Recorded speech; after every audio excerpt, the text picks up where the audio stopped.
Fantastic. What's your Well, number four? number four is I picked this one because it was one that sort of was very unlike anything that I played before, and also changed my perspective on said sort of type of games. And it's Fable 2, which weirdly in my top five, I've got a lot of sequels, and I don't know why that worked out, but Fable 2, which was on the Xbox 360, I never played the first one. The first one's meant to be amazing as well. You start the game and you can choose whether you're male or female, and then throughout the game you choose your path. Basically, you choose whether you're a nice guy or a nice lady or bad, and you can do these things that influence your relationships with the people in the town. It's in a fictitious sort of place called Albion, and you can visit little villages and different things like that. And before that, I wasn't really into it. And I've said before, I don't really like the fantasy sort of style of thing. And Mm. this is sort of the whole look of the game is very old fashioned in the way that it looks. It looks like you're almost in a not quite medieval, but sort of like the sort of 1600s or whatever. But yeah, it's wonderful, and you can. What I loved about it, you would like learn all these different things. Like that, there were bits where I worked out that you could arbitrage the cost of guns. So like I could buy weapons on this little bloke's stall in this tiny little village, and they were really cheap. And I could buy all these guns really cheap, and then go to the big city where they were really expensive and sell them for a profit. And like little bits like that, that before I'd never experienced that in a game. I'm sure there are loads of games. I'm sure people listen and go, but that was in whatever game. But for me, it was amazing. I think, right, I need some money. Right, I'm going to go there, get a load of whatever, like guns, sell them to that bloke who I know in that town square, um, can give me a load of money for it. And yeah, Mm. things like that. You'd get your own house. You could set up with a family if you wanted to. You could have kids. Um, you could have a second wife somewhere else if you wanted, and then like the other one would find out. It was such a cool. It was a complete sort of fantasy game, but there were all these funny things in there Mm. that made it so cool. You have tattoos. You could do all sorts of stuff. Yeah, What console was that on? a 360. On the That 360. was yeah. So So I it came think out 2008, I I, believe. Yeah, 2008. I think friend of the show Mark, I'm sure he used to play that. It rings a bell. Or even Adam, who we've had on, I think he Mm. might have even told me about that one as well. So it makes me think of like a serious version of Sims, Yeah, in a way, there or was probably a lot like that. Yeah, almost Sims mixed with Zelda.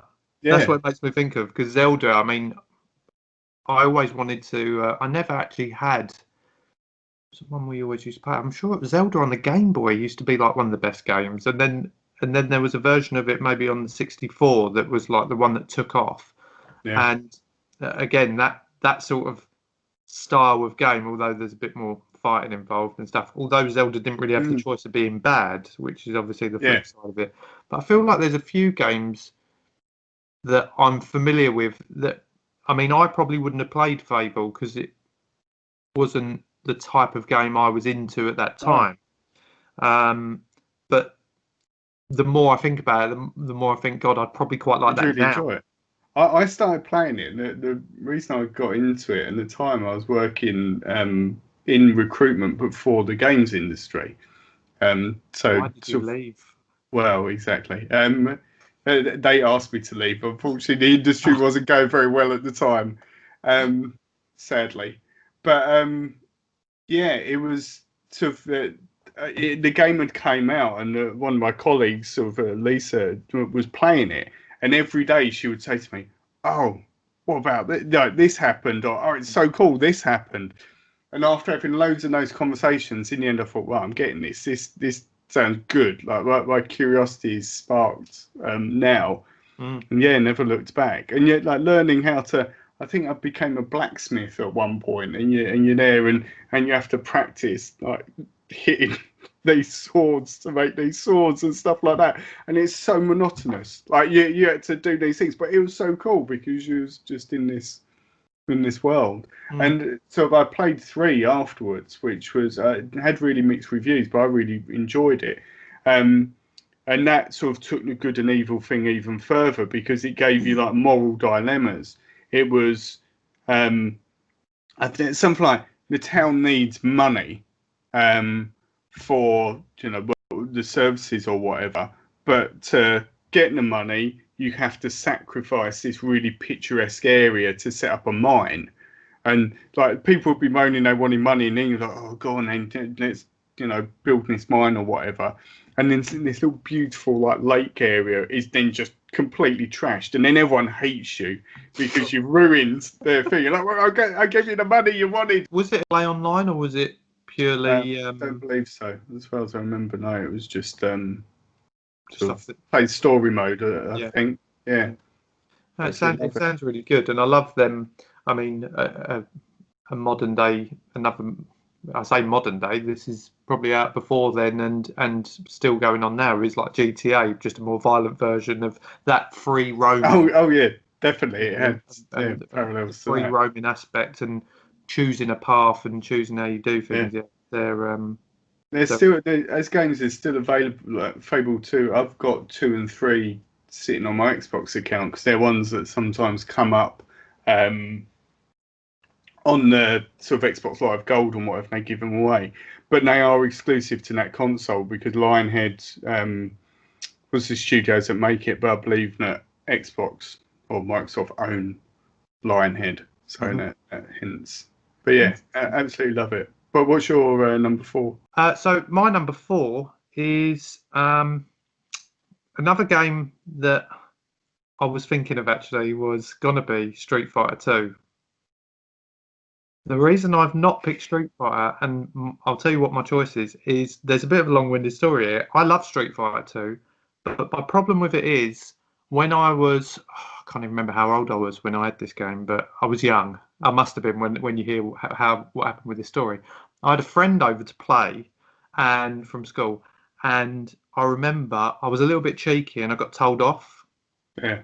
And I cried myself to sleep while my friend was round, and then waking up, and at the end of my bed was my best mate and my dad playing Street Fighter 2, and in the time of his sleep they had mastered all the special moves and I didn't know how to do any of them. I was fuming. So I'll play it now, I'll play yours, but that's why it's not in there. But instead of that, one of my favourite fighting games from a gaming sense was Tekken. Right. Because on the PlayStation 1, I had Tekken 1. I think I went up to 3 or 4. Tekken 3 was probably my favourite, just because of the story.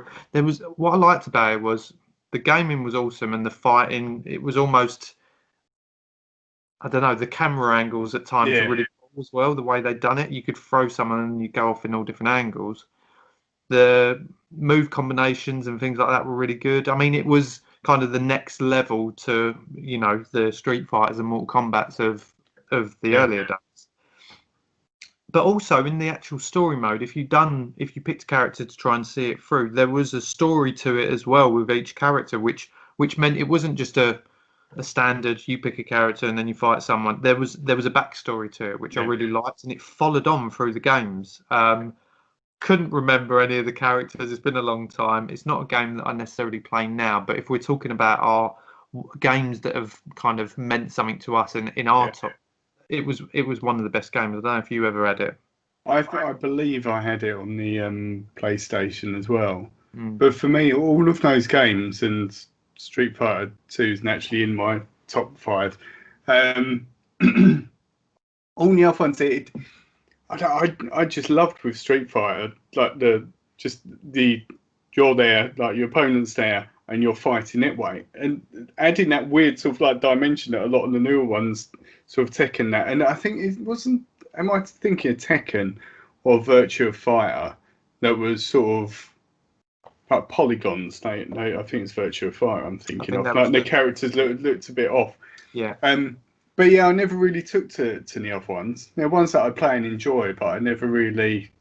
I was just too much Street Fighter. That was sort of in my head. This is the thing. I mean, and that's why another But it reason. doesn't mean it's a bad game. I knew Street Fighter was going to be in yours, and that's another reason why I didn't want to pick it. But I also had, you know, a reason for it as well, with the memories of seeing my dad mastering the game before I did as a young lad. Was crucifying. But at least with them older games, you know, with Tekken, I mean, yeah, you're right. And the problem is, I think the first time I might have played Tekken might have actually been in an arcade, because that was the next kind of newer games that were coming out at the time. And you're right about the camera angles on some of them games, and I do feel like in the later ones it has gone a bit kind of crazy on the angles, and it does take a little bit away from it. But I think on them initial ones they did kind of try to keep it relatively facing each other, fight, and go from there. Very similar mold to them classics that we talked about. But yeah, I mean, it got. I want to say there was maybe 4 or 5, which is the one that I didn't get, because I feel like that went down like some sort of Tekken Tornado or Tekken Tag or something weird like that. I can't remember the actual title, but that sounds familiar. But Tekken again, Tag. It just went a little bit weird, and it's one of them games where I don't think, other than adding in new characters, it doesn't need to adapt. I mean, if you look at Street Fighter, people still play Street Fighter 2 or the version of it now because it's still kept very close to its roots and how it started. Whereas some games tried to adapt in a different way just to make it different, and that took away from it, if anything. And it may have still had a big fan following, don't get me wrong, but I think some people like things kept the same and just add a few bits and pieces to it. Like if you add a new character, that's great because you want to try that character out rather than it be some sort of weird angle. Yeah. Oh, we can add lasers into this one. Yeah. Because that put me off a lot in the newer fighting games when they were coming out. Trying to add this, but we're like that. We're like Street Fighter, but we're better because of. And some of the things are just overwhelming. Like the huge, I think even some of the latest Street Fighters were saying, you'd have some like meter that would come up and, you can unleash this special move now. And then fire rains from the sky or whatever. And it's all this madness. I find that disruptive to the flow in the game. You're there and you're fighting, and then all of a sudden, cutscene, and something happens. But that's just me.